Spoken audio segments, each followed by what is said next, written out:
1970년 4월 22일 대한민국 경상북도 청도군 한 작은 마을. 비가 내리면 진흙탕이 되는 좁은 길. 허름한 초가집들이 줄지어 서 있었습니다. 지붕은 비가 새고 벽은 금이 가 있었습니다. 가난이 일상이었습니다. 그날 아침 마을 이장이 확성기를 들고 외쳤습니다. 여러분, 이제 우리 마을을 바꿔봅시다. 정부에서 시멘트를 지원해 준답니다. 우리 손으로 우리 마을을 고쳐봅시다. 마을 사람들이 하나둘 모여들었습니다. 반신반의하는 표정들이었습니다. 1970년 당시 대한민국 농촌의 현실은 참담했습니다. 전체 인구의 절반이 농촌에 살았습니다. 하지만 농민 1인당 소득은 도시 근로자의 절반에도 못 미쳤습니다. 초가집 지붕은 매년 새로 이형을 갈아야 했습니다. 비용도 많이 들고 노동력도 많이 필요했습니다. 전기가 들어오는 마을은 소수에 불과했습니다. 상수도는 꿈도 꿀 수 없었습니다. 마을 입구까지 차가 들어올 수 있는 곳도 드물었습니다. 젊은이들은 하나둘 도시로 떠났습니다. 농촌은 점점 늙어가고 있었습니다. 희망이 보이지 않았습니다. 그해 4월 박정희 대통령이 전국 지방 순시를 시작했습니다. 열차를 타고 농촌을 지나가며 창밖을 보았습니다. 낡은 초가집들, 비포장 도로, 가난에 찌든 마을들. 대통령은 결심했습니다.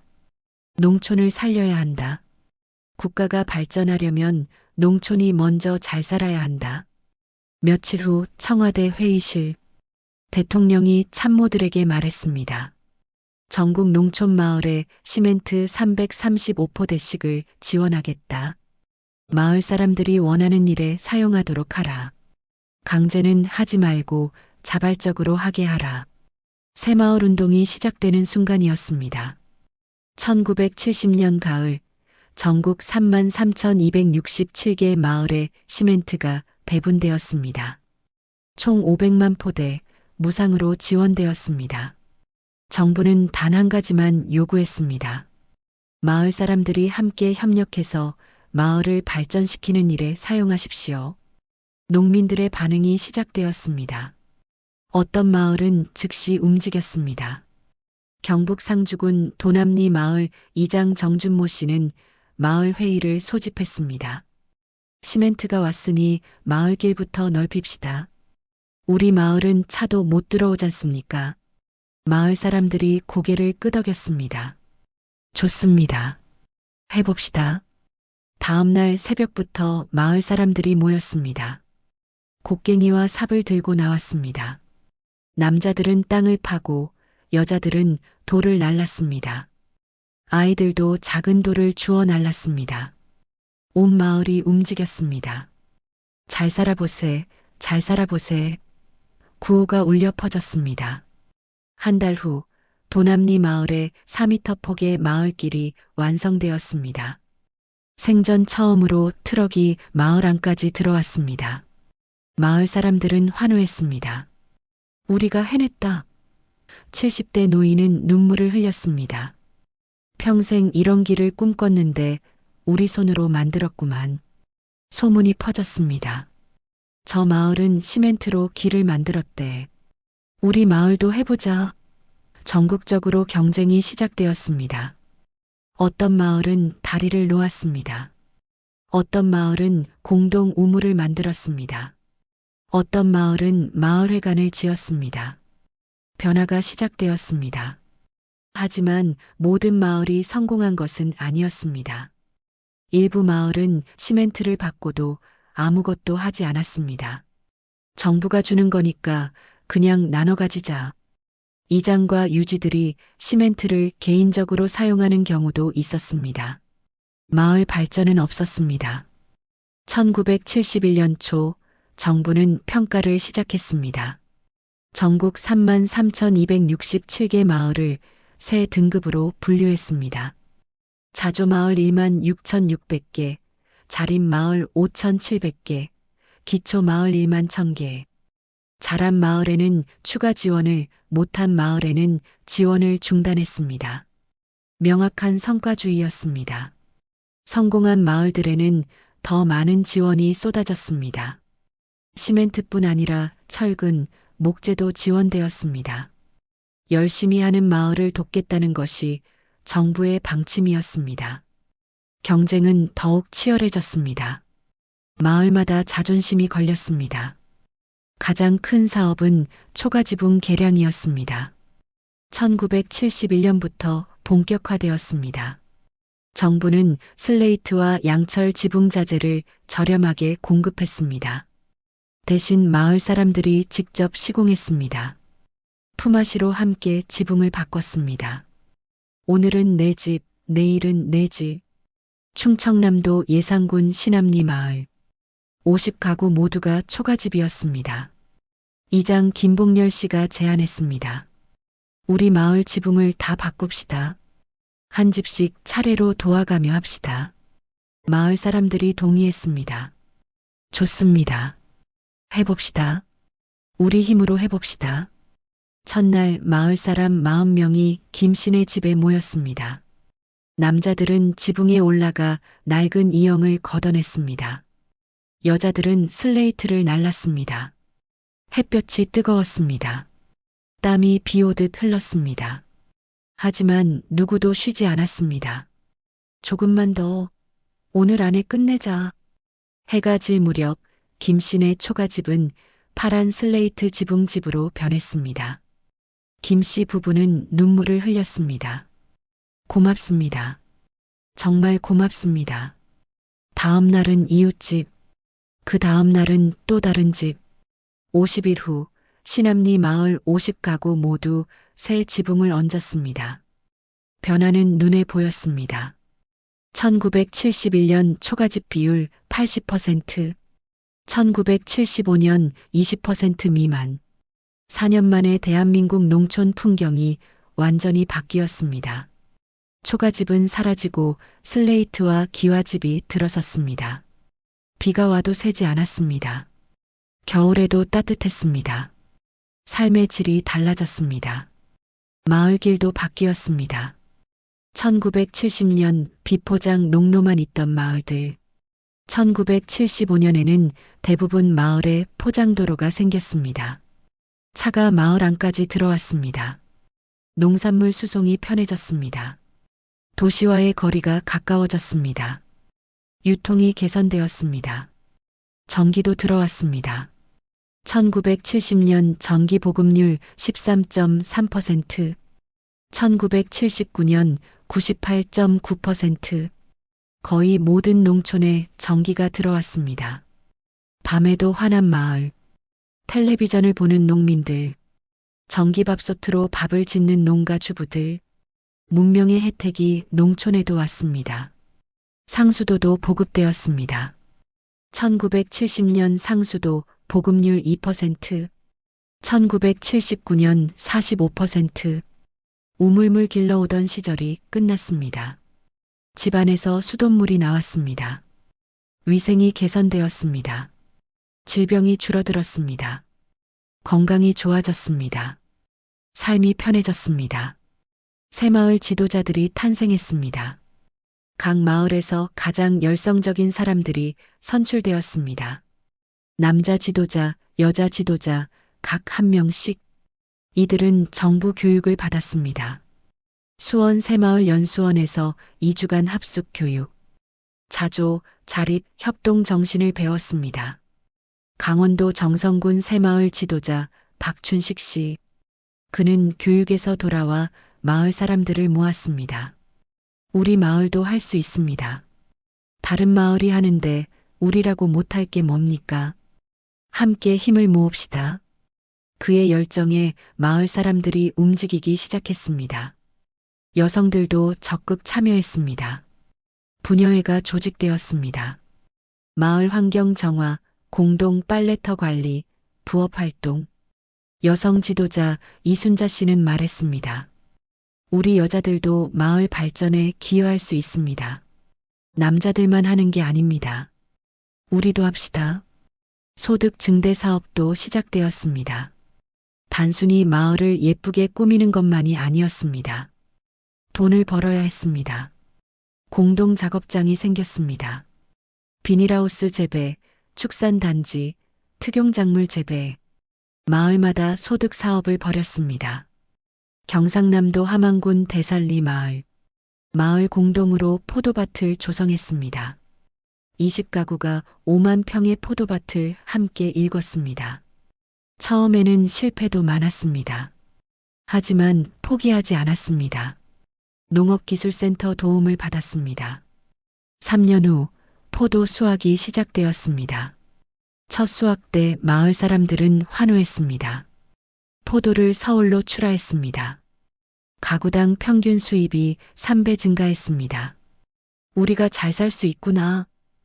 희망이 보였습니다. 젊은이들이 다시 마을로 돌아오기 시작했습니다. 활기가 돌았습니다. 정부의 지원도 체계적이었습니다. 농협을 통한 저리융자, 농업기술 교육, 농기계 보급, 비료와 농약 지원, 판로 개척 지원, 농민들이 농사에만 집중할 수 있는 환경이 만들어졌습니다. 농업 생산성이 급증했습니다. 1970년대 중반 새마을 운동은 도시로 확산되었습니다. 공장 새마을, 직장 새마을, 학교 새마을, 전 국민 운동으로 발전했습니다. 하면 된다는 정신이 온 나라에 퍼졌습니다. 대한민국 전체가 새마을 운동에 참여했습니다. 새마을 노래가 만들어졌습니다. 새벽종이 울렸네, 새 아침이 밝았네, 전국 어디서나 이 노래가 울려 퍼졌습니다. 초등학교 아이들도 어르신들도 모두 불렀습니다. 라디오에서, 확성기에서, 마을회관에서 국민 애창곡이 되었습니다. 새마을 복장도 생겼습니다. 남자들은 작업복에 새마을 모자, 여자들은 작업복에 흰 머리수건. 일요일 아침마다 마을 사람들이 이 복장을 입고 모였습니다. 마을 청소, 도로 보수, 공동작업. 일요일은 새마을의 날이었습니다. 반대도 있었습니다.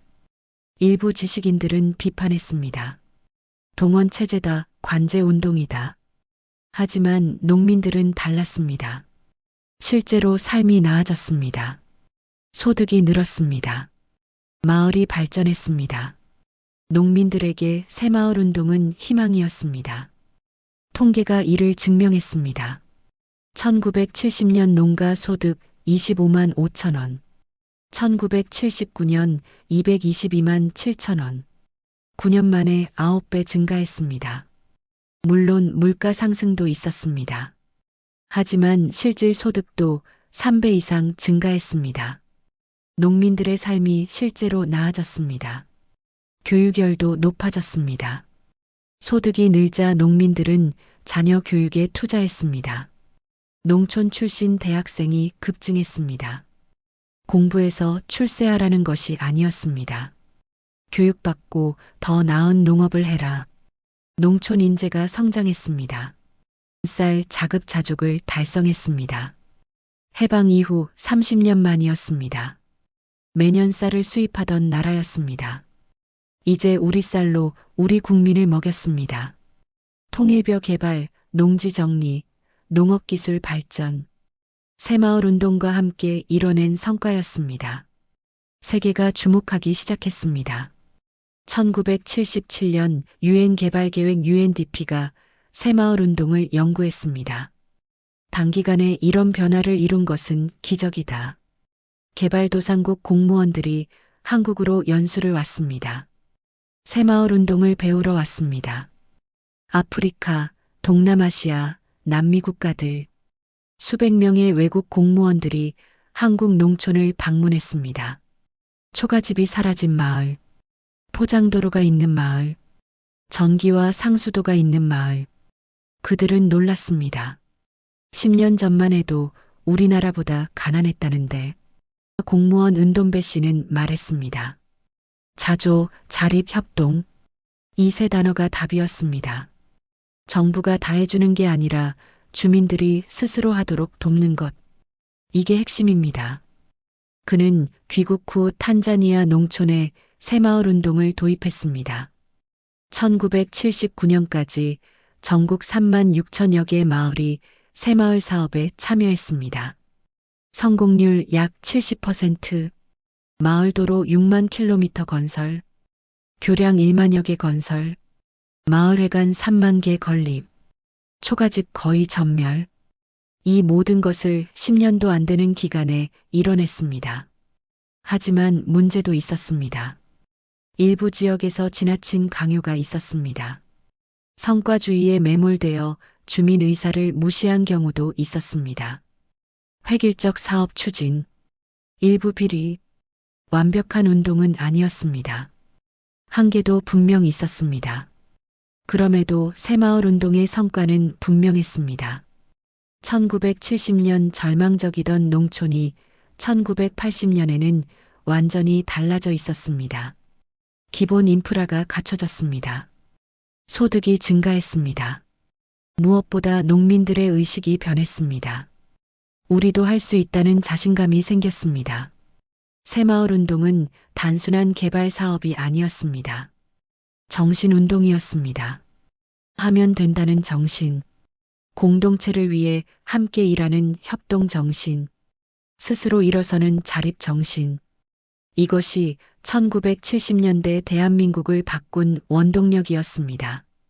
오늘날 새마을 운동은 논란이 있습니다. 권위주의 시대의 산물이라는 비판, 동원 체제였다는 지적.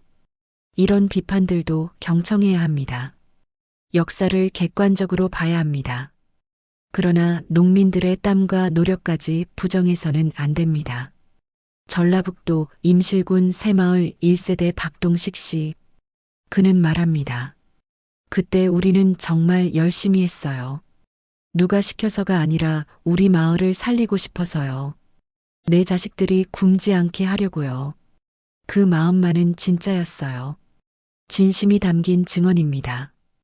2000년대 들어 새마을 운동은 다시 주목받았습니다. 개발도상국의 롤모델로 한국국제협력단 KOICA는 새마을 운동을 해외에 전파했습니다. 아프리카, 아시아 60여 개국, 수만 명의 외국인이 새마을 운동을 배웠습니다. 한국의 경험이 세계로 퍼졌습니다. 2013년 유엔 식량농업기구 FAO는 새마을 운동을 모범 사례로 선정했습니다. 주민주도, 정부 지원, 성과 중심. 이 세 가지 원칙이 성공의 열쇠였다. 세계가 인정한 한국의 농촌 개발 모델이었습니다. 2020년 르완다 정부는 새마을 운동을 국가정책으로 채택했습니다.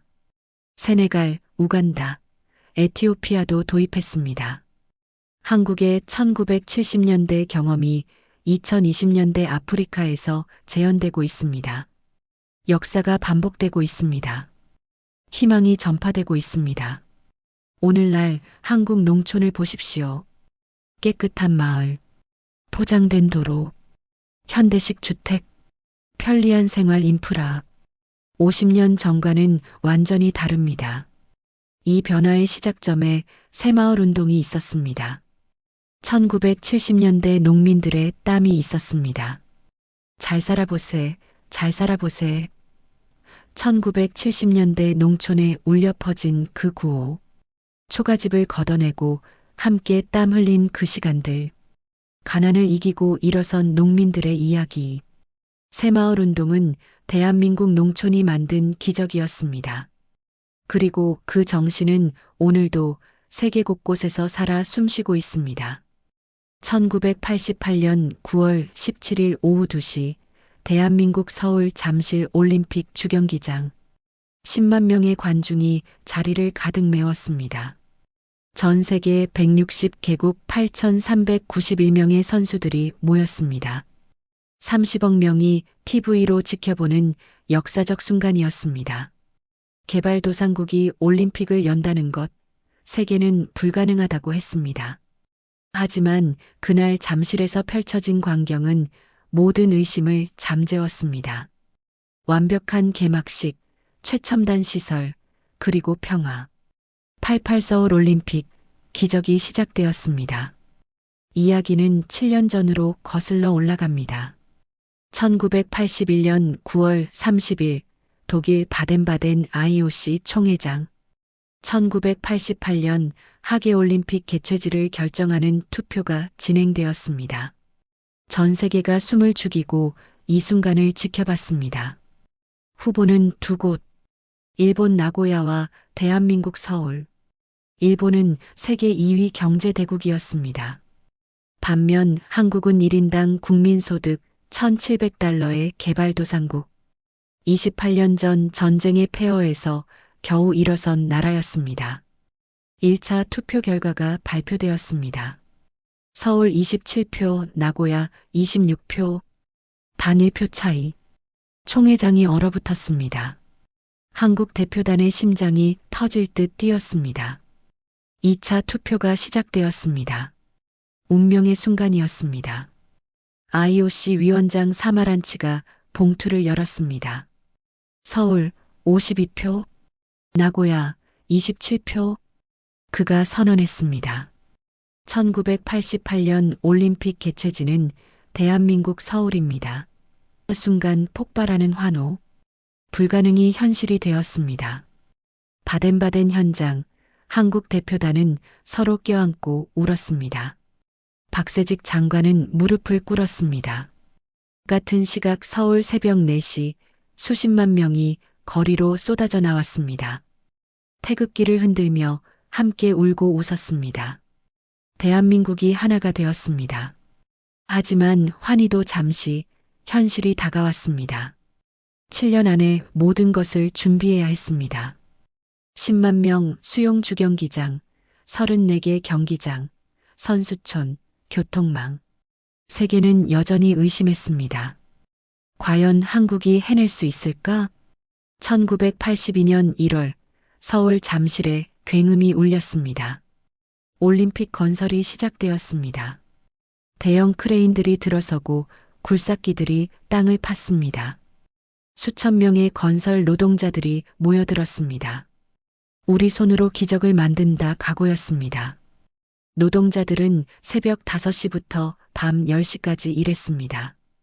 한여름 폭염에도 한겨울 강추위에도 멈추지 않았습니다. 7년간 5천만 명이 투입되었습니다. 그들의 땀이 대한민국의 미래를 세웠습니다. 1986년 8월 주경기장이 완공되었습니다. 한국 전통 백자를 형상화한 아름다운 지붕. 현대와 전통의 완벽한 조화였습니다. 세계 건축계가 찬사를 보냈습니다. 이것은 예술 작품이다. 한국의 미학이 세계에 알려졌습니다. 10만 명 수용 규모, 당시 아시아 최대였습니다. 완공식 날 노동자들은 자신들이 만든 경기장을 바라보며 울었습니다. 우리가 해냈다. 굳은 살 박힌 손이지만 자부심으로 가득했습니다. 불가능을 가능으로 만들었습니다. 주경기장뿐만이 아니었습니다. 체조 경기장, 수영장, 펜싱장, 사이클장, 총 34개 경기장이 서울 곳곳에 들어섰습니다. 각각 국제기준 최첨단 시설로 완성되었습니다. 세계가 놀라는 완성도였습니다. 5,540명 수용 선수촌도 완공되었습니다. 208개 동의 아파트, 의료시설, 식당, 체육관까지 완비했습니다. 사전 답사온 외국 선수단들이 감탄했습니다. 최고의 시설이다. 이곳에서 최고의 경기를 펼치겠다. 인정받았습니다. 교통 인프라도 확충되었습니다. 1984년 지하철 2호선 개통, 48개 역 48.8km, 하루 100만 명 수송 능력이었습니다. 서울의 대동맥이 완성되었습니다. 현대도시로 탈바꿈하고 있었습니다. 1986년 올림픽대로 완공. 한강을 따라 24.5km 도로가 뚫렸습니다. 강남과 강북을 빠르게 연결했습니다. 88 고속도로도 건설되었습니다. 김포공항에서 잠실까지 모든 길이 올림픽으로 통했습니다. 7년간 투입된 예산 3조 1천억 원. 당시 한국 1년 예산의 절반이었습니다. 천문학적 금액이었지만 국민은 믿었습니다. 이것은 미래를 위한 투자다. 확신이 있었습니다. 대한민국의 내일을 위한 것이었습니다. 1985년부터 서울 시민들이 움직였습니다. 택시 기사들이 영어 공부를 시작했습니다. 60대 박영수 씨는 말했습니다. 우리가 대한민국의 얼굴이야. 시장 상인들도 영어 간판을 달았습니다. 웰컴 투 코리어. 진심이었습니다. 주부들도 영어 회화 모임을 만들었습니다. 식당 주인들은 외국어 메뉴판을 준비했습니다. 우리 음식 맛을 보여줘야지. 대학생들은 거리에서 관광 안내를 했습니다. 전 국민이 자발적으로 참여했습니다. 모두가 주인이었습니다. 1986년 10월 자원봉사자 모집. 목표 2만 명인데 지원자가 10만 명을 넘었습니다. 최종 2만 7천여 명 선발. 1년 넘게 외국어, 응급처치, 국제 매너를 배웠습니다. 우리가 대한민국을 대표한다. 철저히 준비했습니다. 그러나 1987년 6월 위기가 찾아왔습니다. 민주화 운동이 전국적으로 확산되었습니다. 거리에는 시위대와 경찰이 대치했습니다. 최루탄 연기가 서울을 뒤덮었습니다. 정치적 혼란이 극에 달했습니다. 올림픽은 어떻게 되는가? CNN이 보도했습니다. 서울 정치 혼란. 올림픽 개최 불투명. 일부 국가들이 보이콧을 검토했습니다. IOC도 우려했습니다. 현재 상황으로는 안전을 보장할 수 없다. 개최지 변경 논의까지 나왔습니다. 절체절명이었습니다. 그러나 놀라운 일이 벌어졌습니다. 시위대와 정부, 국민 모두 합의했습니다. 올림픽만큼은 반드시 성공시킨다. 6월 29일 정부는 민주화를 약속했습니다. 정치 대립을 뒤로하고 하나가 되었습니다. 성숙함의 세계가 놀랐습니다. 1988년 초 또 다른 난관이 나타났습니다. 북한이 공동 개최를 요구했습니다. 긴 협상이 이어졌습니다. 서울과 평양, 스위스 로잔에서 회담이 열렸습니다. 하지만 합의점을 찾지 못했습니다. 결렬되었습니다. 1988년 1월 북한이 불참을 선언했습니다. 쿠바, 니카라과, 에티오피아도 보이콧했습니다. 1980년 모스크바, 1984년 LA 올림픽처럼 냉전의 희생양이 될 것인가? 세계가 주목했습니다. 위기의 순간이었습니다. 바로 그때 기적이 일어났습니다. 1월 11일 소련이 참가를 선언했습니다. 고르바초프의 역사적 결단이었습니다. 올림픽은 평화의 축제여야 한다. 냉전 역사의 획기적 사건이었습니다. 평화의 바람이 불기 시작했습니다. 소련의 결정 후 도미노 현상이 일어났습니다. 중국이 참가를 선언했습니다. 동독, 폴란드, 헝가리, 체코, 불가리아, 루마니아가 줄줄이 참가했습니다. 16년 만에 동서 진영이 모두 모였습니다. 160개국 8,391명. 역대 최다였습니다. 드디어 1988년 9월 17일이 밝았습니다. 개막식 날. 서울은 완전히 축제 분위기였습니다. 거리마다 태극기와 오륜기가 휘날렸습니다.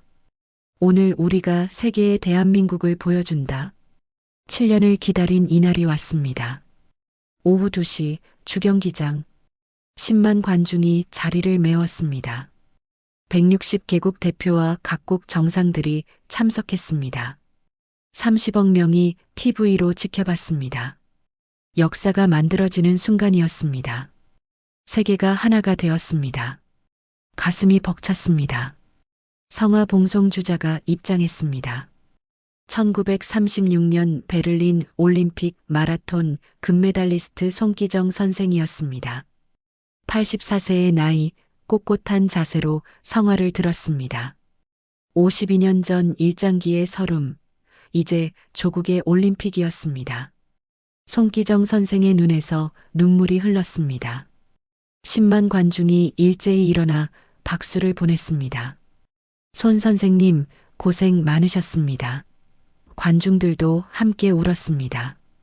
역사의 한이 풀리는 순간이었습니다. 52년의 아픔이 치유되었습니다. 개막 공연이 시작되었습니다. 사물놀이의 역동적인 리듬이 경기장을 채웠습니다. 꽹과리, 장구, 북, 징의 조화. 1만여 명의 집단 체조는 완벽한 하모니였습니다. 외신 기자들이 놀라움을 감추지 못했습니다. 셔터 소리가 울렸습니다. 한복 입은 무용수들이 등장했습니다. 우아한 춤사위, 흐르는 듯한 동작. 한국 전통 춤의 아름다움이 펼쳐졌습니다. 색동저고리의 화려함, 치마폭의 우아함. 5천년 문화가 살아 숨쉬었습니다. 정말 아름답다 감탄이 터졌습니다. 태권도 시범단이 등장했습니다. 하얀 도복의 사범들, 화려한 발차기, 공중 360도 회전 격파, 여러 장의 나무판이 한 번에 부서졌습니다. 한국 무예의 정수였습니다. 와, 탄성이 울렸습니다. 세계가 한국의 저력을 봤습니다. 각국 선수단 입장이 시작되었습니다. 가장 먼저 그리스가 입장했습니다. 올림픽 발상지에 대한 경의였습니다. 흰 유니폼의 그리스 선수들이 태극기에 경례했습니다. 아이오 시기를 들고 당당히 걸었습니다. 박수가 울려 퍼졌습니다. 이어서 각국이 입장했습니다. 미국, 소련, 중국, 일본. 냉전시대 적대국들이 같은 경기장에 섰습니다. 이념의 벽을 넘었습니다. 평화의 힘이었습니다. 스포츠가 만든 기적이었습니다. 16년 만의 화합이었습니다. 감동이었습니다. 마지막으로 대한민국 선수단이 입장했습니다. 태극기를 앞세운 600여 명. 붉은색과 파란색 유니폼이 빛났습니다. 10만 관중이 일제히 일어났습니다.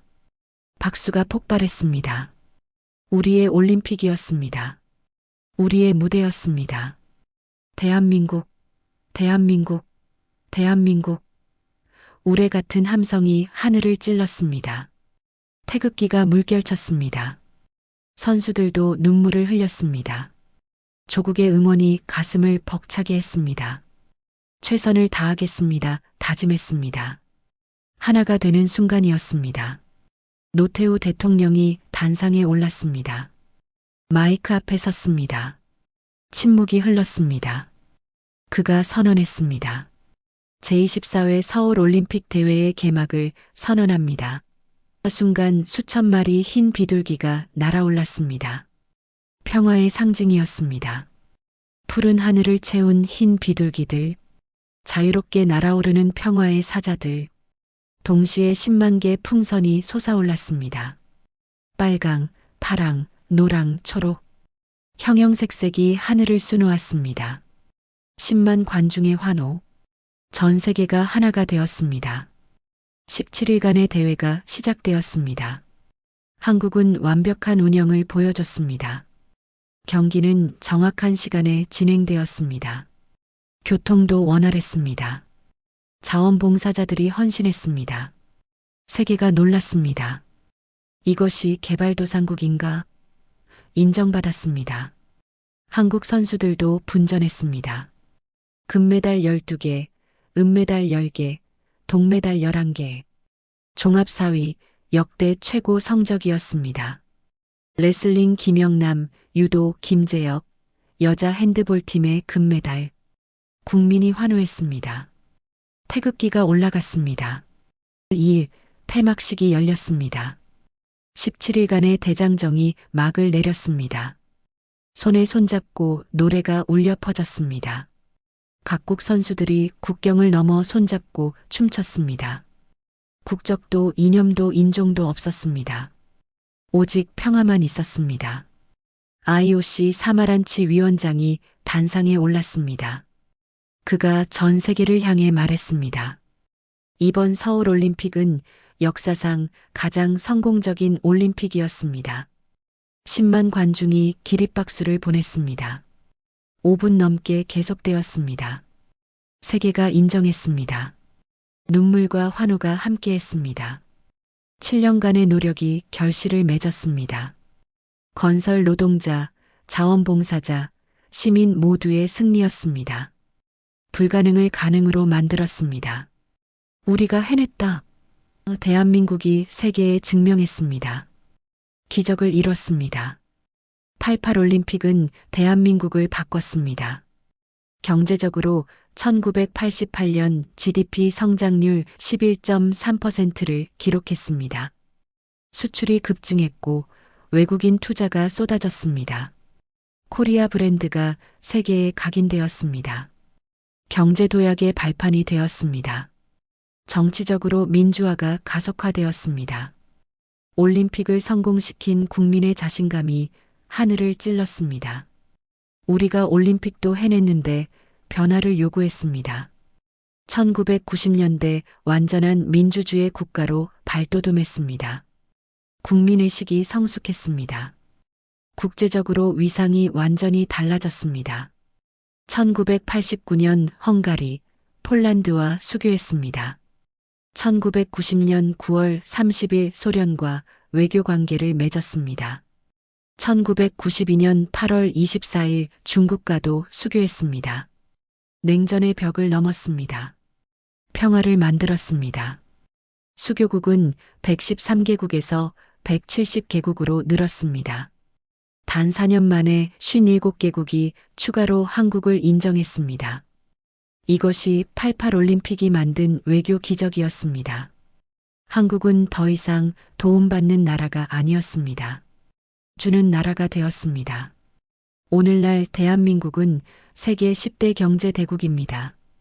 K-팝이 세계를 열광시킵니다. 한국 영화가 아카데미를 석권합니다. 반도체와 IT 강국입니다. 이 모든 것의 시작, 88 서울 올림픽. 불가능을 현실로 만든 사람들의 이야기. 그날의 기적이 오늘의 대한민국을 만들었습니다. 1968년 2월 1일 대한민국 역사상 가장 야심찬 도전이 시작되었습니다. 서울에서 부산까지 428km를 잇는 경부고속도로 건설. 전 세계가 비웃었습니다. 자동차도 몇 대 없는 나라가 무슨 고속도로? 하지만 대한민국은 멈추지 않았습니다.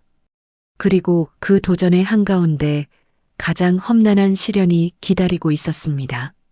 충청북도 옥천군 당제터널. 난공사 중 난공사였습니다. 1968년 가을 충북 옥천군 금강휴게소 인근 현장 책임자 김철수 씨는 암벽 앞에서 막막함을 느꼈습니다. 이 산을 뚫어야 합니다. 20m만 뚫으면 됩니다.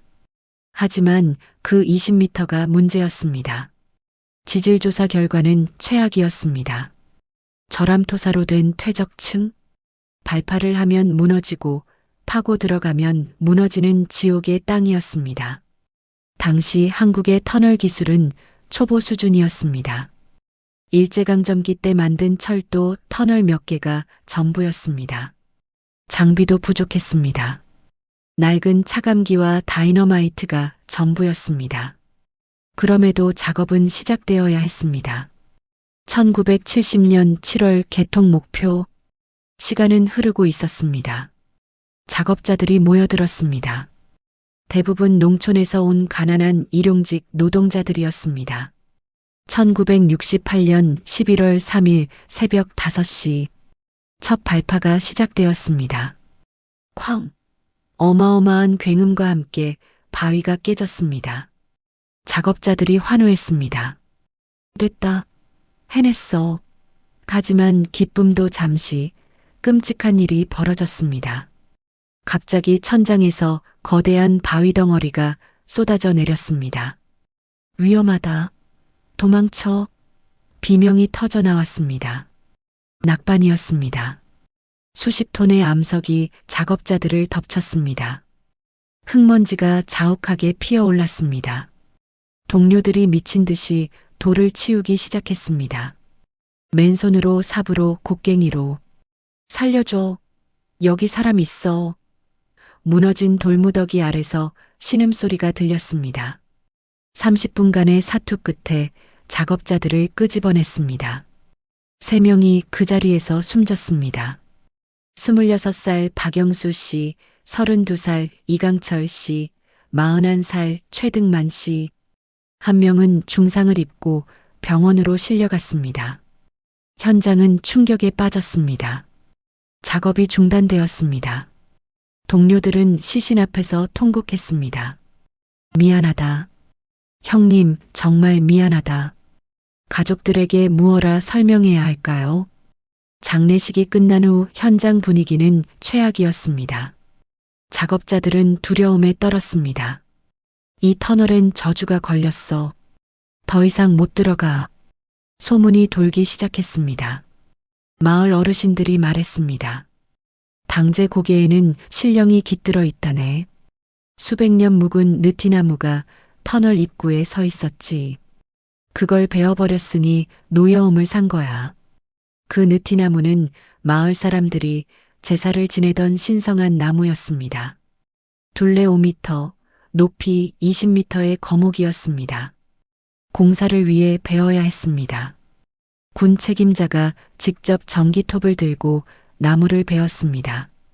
그 일주일 후 그 책임자가 현장에서 사고를 당했습니다. 떨어진 돌에 머리를 맞아 중상을 입었습니다. 작업자들은 수군거렸습니다. 나무의 저주다. 미신이 현장을 지배했습니다. 밤마다 터널 입구에서 이상한 소리가 들린다는 소문, 희미한 불빛이 보인다는 이야기. 작업자들은 겁에 질렸습니다. 현대건설은 대책을 세웠습니다. 일당을 2배로 올렸습니다. 3배로 올렸습니다.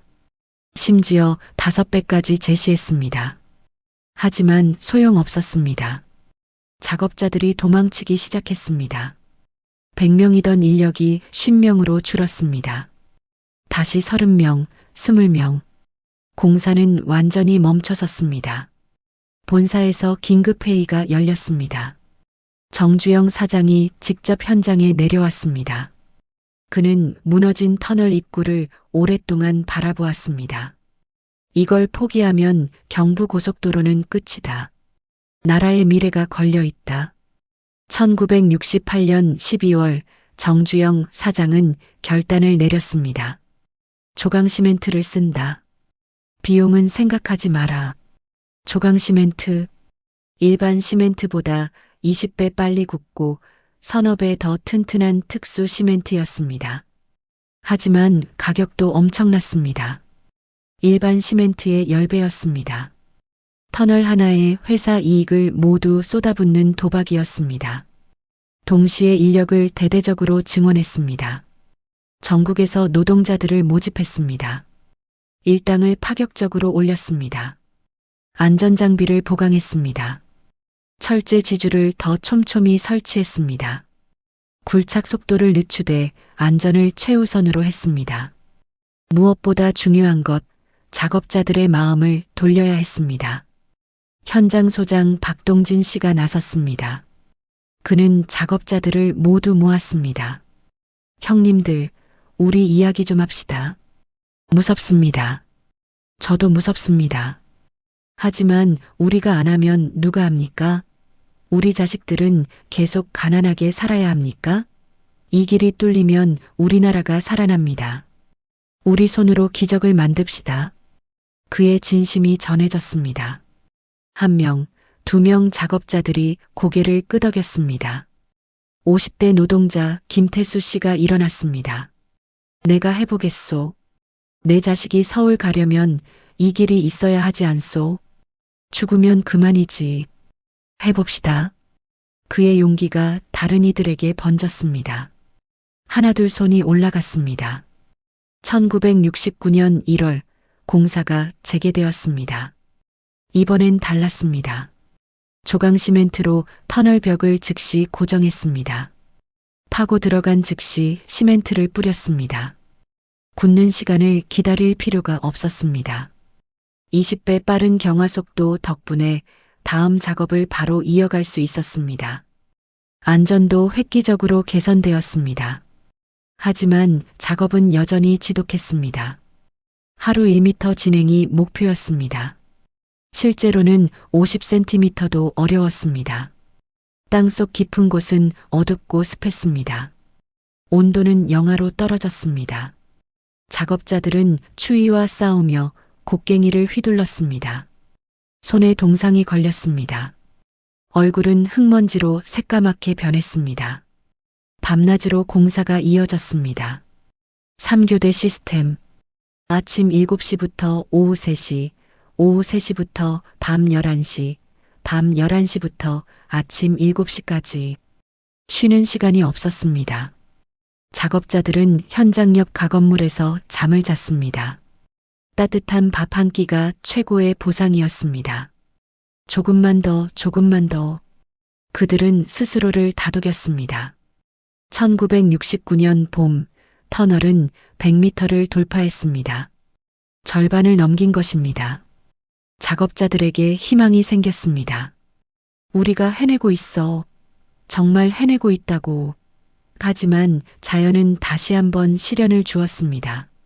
갑작스러운 지하수 분출이었습니다. 터널 안으로 물이 콸콸 쏟아졌습니다. 순식간에 물이 무릎까지 차올랐습니다. 작업을 멈출 수 없었습니다. 펌프를 돌려 물을 퍼냈습니다. 배수로를 만들었습니다. 하지만 물은 계속 나왔습니다. 하루 종일 펌프가 돌아갔습니다. 전기료만 엄청났습니다. 작업자들은 물속에서 일했습니다. 장화를 신고 곡괭이질을 했습니다. 어떤 이는 폐렴에 걸렸습니다. 그럼에도 포기하지 않았습니다. 매일 아침 현장 소장은 작업자들에게 말했습니다. 오늘도 무사히 집에 돌아갑시다. 그리고 1m 더 파봅시다. 단 1m만. 작은 목표가 큰 힘이 되었습니다. 1m, 또 1m. 매일매일 조금씩 앞으로 나아갔습니다. 150m, 160m, 170m. 1969년 여름이 찾아왔습니다. 터널 안은 찜통이었습니다. 밖은 30도인데 터널 안은 40도를 넘었습니다. 습도는 90%. 숨쉬기조차 힘들었습니다. 작업자들은 땀범벅이 되었습니다. 탈수 증세로 쓰러지는 사람이 속출했습니다. 소금물을 마시며 버텼습니다. 조금만 더, 정말 조금만 더. 180m, 190m. 끝이 보이기 시작했습니다. 반대편에서도 굴착이 진행되고 있었습니다. 두 팀이 만나는 날이 곧 올 것입니다. 작업자들의 사기가 치솟았습니다. 우리가 이긴다. 방제 터널을 이긴다. 곡괭이질에 힘이 실렸습니다. 발파 작업이 더 과감해졌습니다. 물론 안전은 여전히 최우선이었습니다. 1969년 10월 15일 역사적인 순간이 왔습니다. 쾅! 마지막 발파가 터졌습니다. 반대편에서 불빛이 보였습니다. 뚫렸다. 뚫렸어. 양쪽에서 환호성이 터져 나왔습니다. 작업자들이 서로에게 달려갔습니다. 흑투성이 얼굴로 포옹했습니다. 울었습니다. 웃었습니다. 11개월간의 사투 끝에 방제 터널이 뚫린 것입니다. 200m. 결코 긴 터널이 아니었습니다. 하지만 그 200m를 뚫는데 3명의 목숨이 희생되었습니다. 수백 명이 다쳤습니다. 천문학적인 비용이 들어갔습니다. 현대건설은 이 터널에서 모든 이익을 잃었습니다. 하지만 얻은 것이 있었습니다. 우리도 할 수 있다는 자신감이었습니다. 터널 완공 후에도 작업은 계속되었습니다. 내부 마감, 조명 설치, 환기시설, 배수시설. 모든 것이 완벽해야 했습니다. 작업자들은 지친 몸을 이끌고 마지막 힘을 쏟아냈습니다. 이제 거의 다 왔어. 정말 거의 다 왔다. 1970년 봄, 방제 터널이 완전히 완공되었습니다. 그리고 1970년 7월 5일 경부고속도로 개통 이틀 전이었습니다. 현장 책임자들은 가슴을 쓸어내렸습니다. 정말 기적이다. 우리가 해냈다. 만약 당제터널을 포기했다면 경부고속도로는 완성되지 못했을 것입니다. 대전에서 대구로 가는 길이 끊겼을 것입니다. 하지만 그들은 해냈습니다. 1970년 7월 7일 경부고속도로 개통식.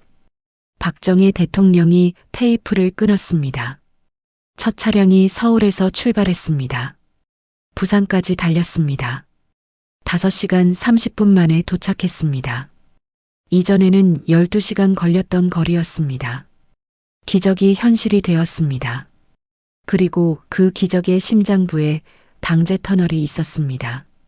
개통식 날 당제터널 작업자들은 따로 모여 조촐한 추모식을 가졌습니다.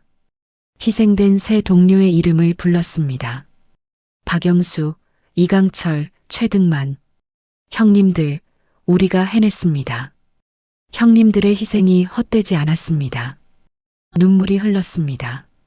그들은 진정한 영웅이었습니다. 경부고속도로가 개통되자 대한민국은 변하기 시작했습니다. 물류가 빨라졌습니다. 공장이 생겨났습니다. 일자리가 늘어났습니다. 경제가 성장했습니다. 농촌 젊은이들이 도시로 올라갔습니다. 그 길을 통해 희망을 찾았습니다. 당제터널은 그 모든 변화의 시작점이었습니다. 1970년대 초 당제터널을 지나는 차량은 하루 수백 대였습니다. 1980년대에는 수천 대로 늘었습니다. 1990년대에는 수만 대가 되었습니다. 오늘날 하루 10만 대 이상의 차량이 이 터널을 통과합니다. 사람들은 그냥 지나갑니다.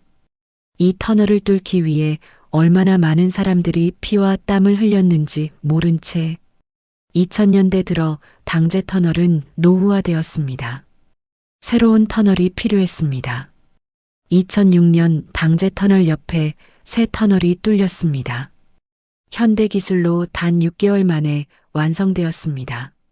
1968년에는 11개월 걸렸던 일을 기술의 발전이 놀라웠습니다. 하지만 옛 터널은 그대로 보존되었습니다. 옛 당제터널은 이제 옥천 터널이라는 이름으로 남아 있습니다. 일반 차량은 새 터널로 다닙니다. 하지만 옛 터널도 여전히 사용됩니다. 보수 작업 시 우회로로 활용됩니다. 그 벽면에는 당시의 흔적이 남아 있습니다. 곡괭이 자국, 조강시멘트의 흔적, 역사의 증거입니다. 금강휴게소 근처에는 작은 기념비가 서 있습니다. 경부고속도로 건설 희생자 위령탑입니다. 77명의 이름이 새겨져 있습니다. 그중 3명이 당제터널 희생자입니다. 박영수, 이강철, 최등만. 매년 7월 7일이면 유족들과 관계자들이 모여 추모합니다. 고맙습니다. 잊지 않겠습니다. 2018년 경부고속도로 개통 48주년을 맞아 특별 다큐멘터리가 제작되었습니다. 당시 생존 작업자들을 찾았습니다. 80대가 된 그들은 옛 당제터널 앞에 섰습니다. 한 노인이 터널 벽을 쓰다듬었습니다. 여기야 여기. 내가 팠던 곳이 정말 힘들었지. 하지만 보람 있었어. 또 다른 노인은 눈물을 흘렸습니다. 우리가 만든 이 길로 내 손자가 서울대학교를 다녔어. 기차로는 불가능했을 거야. 이 길이 있어서 가능했지. 우리가 잘한 거 맞지? 카메라가 그의 얼굴을 클로즈업했습니다. 주름진 얼굴에 자부심이 가득했습니다. 당제터널의 교훈은 명확합니다. 불가능해 보이는 도전도 포기하지 않으면 이룰 수 있다는 것. 희생과 헌신이 있으면 기적도 가능하다는 것. 그리고 가장 중요한 것, 함께하면 어떤 시련도 극복할 수 있다는 것입니다. 이것이 당제터널이 우리에게 남긴 유산입니다. 오늘날 대한민국은 세계 10위 경제 대국입니다. K-팝과 K-드라마로 세계를 열광시킵니다. 첨단 기술로 세계를 선도합니다. 이 모든 것의 시작점에 경부고속도로가 있습니다. 그리고 경부고속도로의 가장 험난했던 구간에 당제터널이 있습니다. 200m의 기적입니다. 만약 1968년 그 작업자들이 포기했다면 어땠을까요? 만약 정주영 사장이 비용을 아꼈다면? 만약 박동진 소장이 작업자들을 설득하지 못했다면? 역사는 달라졌을 것입니다. 하지만 그들은 포기하지 않았습니다. 끝까지 싸웠습니다. 그래서 우리가 지금 여기 있습니다. 당제터널을 지날 때마다 잠시 생각해 주십시오. 이 어둠 속에서 얼마나 많은 사람들이 곡괭이를 휘둘렀는지, 얼마나 많은 땀이 흘렀는지, 얼마나 많은 눈물이 있었는지, 그리고 3명의 청춘이 여기 묻혔다는 것을, 그들의 희생 위에 우리의 오늘이 있습니다. 2025년 현재 경부고속도로는 여전히 대한민국의 대동맥입니다. 하루 평균 100만 대 이상의 차량이 이 길을 달립니다. 물류의 70%가 이 길을 통과합니다. 만약 이 길이 없었다면 한국 경제는 상상할 수 없습니다. 그만큼 중요한 길입니다. 그 길의 핵심에 당제터널이 있습니다. 당제터널 이야기는 단순한 건설 이야기가 아닙니다. 그것은 도전의 이야기입니다. 희생의 이야기입니다. 극복의 이야기입니다. 그리고 무엇보다 사람의 이야기입니다. 평범한 사람들이 모여 비범한 일을 해낸 이야기. 가난한 나라가 꿈을 포기하지 않고 기적을 만든 이야기입니다. 오늘날 우리는 편리함을 당연하게 여깁니다. 서울에서 부산까지 2시간 30분. KTX를 타면 됩니다. 차로 가도 4시간이면 충분합니다. 하지만 60년 전에는 12시간 이상 걸렸습니다. 이 변화를 만든 것이 경부고속도로입니다. 그리고 그 시작이 당제터널의 희생과 도전이었습니다. 지구촌감동은 앞으로도 우리가 잊고 있던 영웅들의 이야기를 찾아 전하겠습니다. 역사책에는 나오지 않지만 우리의 오늘을 만든 사람들, 이름 없이 땀 흘리고 희생한 사람들, 그들이야말로 진정한 영웅입니다. 당제터널의 작업자들처럼 말입니다. 박영수 씨는 아들 하나를 두고 떠났습니다. 그 아들은 아버지의 희생 덕분에 대학을 졸업했습니다. 지금은 건설회사 엔지니어로 일하고 있습니다. 그는 말합니다. 아버지가 만든 길 위에서 저도 길을 만들고 있습니다. 아버지가 자랑스럽습니다. 희생은 결코 헛되지 않았습니다. 이강철 씨의 미망이는 90세가 넘어서도 건강합니다. 그녀는 매년 7월 7일이면 금강휴게소를 찾습니다. 여보, 당신이 만든 길 참 좋아요. 차들이 쌩쌩 잘도 다니네요. 고생 많았어요. 위령탑 앞에서 그녀는 미소 짓습니다. 슬픔이 아닌 자부심의 미소입니다. 최등만 씨는 세 아들을 남겼습니다. 그 아들들은 모두 성공했습니다. 한 명은 의사, 한 명은 교사, 한 명은 사업가가 되었습니다. 그들은 아버지의 사진을 거실에 걸어두었습니다. 아버지는 나라를 위해 희생하신 분입니다. 우리의 자랑입니다. 자식들이 아버지를 기억합니다. 현장 소장 박동진 씨는 이후에도 수많은 건설 현장을 누볐습니다. 하지만 그가 가장 자랑스러워하는 것은 당제터널입니다. 내 인생 최고의 순간이었어. 불가능을 가능으로 만들었으니까. 작업자들이 자랑스러워. 진짜 영웅들이야. 그는 2010년 세상을 떠났습니다. 장례식에 수백 명의 옛 동료들이 모였습니다. 정주영 회장은 생전에 이렇게 말했습니다. 당제터널에서 현대건설은 돈을 잃었지만 정신을 얻었다. 안 되는 일은 없다는 정신. 그 정신으로 우리는 세계로 나갔다. 실제로 현대건설은 이후 중동건설붐을 타고 세계적 기업이 되었습니다. 당제터널의 교훈이 밑거름이 되었습니다. 시청해 주셔서 감사합니다. 오늘 이 이야기가 여러분의 가슴에 작은 울림을 주었기를 바랍니다. 우리가 누리는 편리함 뒤에는 누군가의 희생이 있습니다. 그것을 기억하는 것, 그것이 우리가 할 수 있는 최소한의 예의입니다. 당제터널의 영웅들을 기억해 주십시오. 여러분의 구독과 좋아요는 더 많은 감동 이야기를 발굴하는 큰 힘이 됩니다. 다음에도 가슴 따뜻한 이야기로 찾아뵙겠습니다. 오늘 하루도 고생 많으셨습니다. 당신도 누군가에게는 영웅입니다. 안녕히 계십시오.